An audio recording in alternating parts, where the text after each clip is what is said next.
नमस्कार। स्वागत है आपका सूर्य क्लासेस में।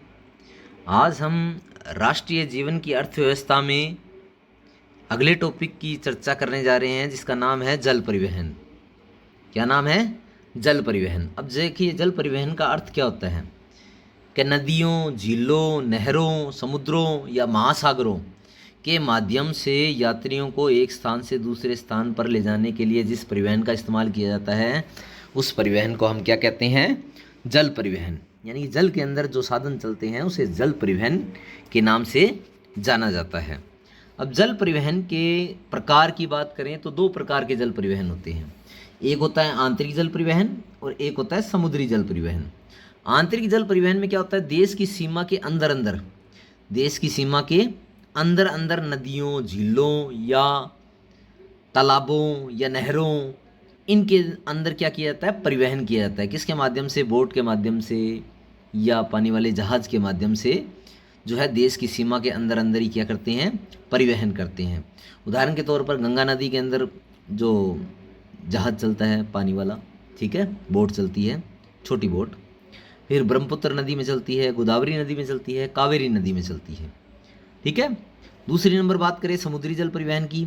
अब ये समुद्री जल परिवहन क्या होता है? समुद्र या महासागरों के माध्यम से क्या होता है? देशों के मध्य, देशों यानी कि बहुत सारे देशों के मध्य चीज़ों और वस्तुओं का या यात्रियों का परिवहन होता है एक स्थान से दूसरे स्थान।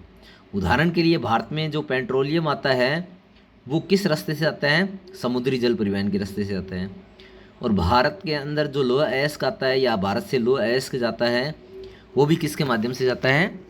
समुद्री जल परिवहन के माध्यम से जाता है। उसके अलावा कोयला और अन्य वस्तुएं भी किसके माध्यम से जाती है? समुद्री जल परिवहन के माध्यम से जाती है। अब इसको अंतर्राष्ट्रीय व्यापार भी कहते हैं। दो देशों के मध्य जो व्यापार होता है उसे अंतर्राष्ट्रीय व्यापार कहते हैं। अब देखिए जल परिवहन की विशेषता। जल परिवहन क्या होता है? भारी और अधिक मात्रा में सामान ढोने के लिए सबसे उपयुक्त साधन है। जो भारी भारी सामान होते हैं उसको शिपयार्ड में, बड़े बड़े शिप जहाज़ों में, कंटेनरों में जो है लोड कर दिया जाता है। कंटेनरों को लोड कर दिया जाता है जहाज़ के अंदर, जिसके कारण क्या है? ये भारी सामान को, माल ढोने को आसानी से ले जाते हैं दूसरे स्थान पर। दूसरा नंबर है परिवहन लागत अपेक्षाकृत कम आती है। यानी परिवहन लागत का मतलब है एक स्थान से दूसरे स्थान पर चीज़ों को ले जाने के लिए सबसे कम लागत किसकी आती है? जल परिवहन की आती है। तीसरा नंबर है ईंधन की बचत होती है। ईंधन की बचत कैसे होती है? कि समुद्र के अंदर जो हवाएं चलती है, लहरें चलती है, उन माध्यम से शिप है वो एक स्थान से कहाँ जाता है? दूसरे स्थान, जिसके अंदर ईंधन क्या है? कम खर्च होता है। फिर अगला चौथा नंबर विशेषता क्या है? अंतर्राष्ट्रीय व्यापार में अत्यंत महत्वपूर्ण भूमिका निभाते हैं। यानी अंतर्राष्ट्रीय व्यापार का मतलब है जो अधिकतर देश हैं वो आपस में व्यापार करते हैं, वो जल परिवहन के माध्यम से करते हैं। अब ये मोस्ट इम्पोर्टेंट बात है आपके लिए, छोटा प्रश्न पूछा जाता है कि समुद्री परिवहन भारत के विदेशी व्यापार का प्रमुख साधन है। तो कौन सा परिवहन का साधन है भारत के विदेशी व्यापार का प्रमुख साधन है? तो समुद्री परिवहन। और भारत के अंदर जो 95% व्यापार है वो समुद्री मार्ग से ही होता है, ठीक है। आगे देखिए, अब बात करते हैं भारत के प्रमुख राष्ट्रीय जलमार्ग की। अब जलमार्ग नंबर 1, राष्ट्रीय जलमार्ग नंबर 1 कहाँ है? कौन सी नदी पे है? गंगा, भागीरथी, हुगली नदी, इन नदियों के ऊपर बना हुआ है। और ये कहाँ से कहाँ तक है? प्रयागराज से हल्दिया तक है। दूसरे नंबर बात करें, दूसरे नंबर जलीय मार्ग की, राष्ट्रीय जलमार्ग नंबर 2, ये कौन सी नदी में है? ब्रह्मपुत्र नदी में है। कहाँ से कहाँ तक? सदिया से धुबरी तक है। अगला राष्ट्रीय जलमार्ग नंबर 3, पश्चिमी तट नहर पर, यानी पश्चिम की तट पे जो केरल के आसपास में नहर बनी हुई है और वहाँ पर ये है जल मार्ग नंबर 3 है केरल में। अगला है राष्ट्रीय जलमार्ग नंबर 4, ये है काकीनाडा पुडुचेरी नहर तंत्र में है। अब ये काकीनाडा पुडुचेरी है कहाँ? आंध्र प्रदेश और तमिलनाडु में, ये जलमार्ग नंबर 4। पाँचवा नंबर जलमार्ग नंबर है राष्ट्रीय जलमार्ग नंबर 5, ब्रह्माणी महानदी डेल्टा पूर्वी तट नहर, यानी कि आंध्र प्रदेश और उड़ीसा इन क्षेत्रों में है, ये जलमार्ग नंबर 5 पाया जाता है।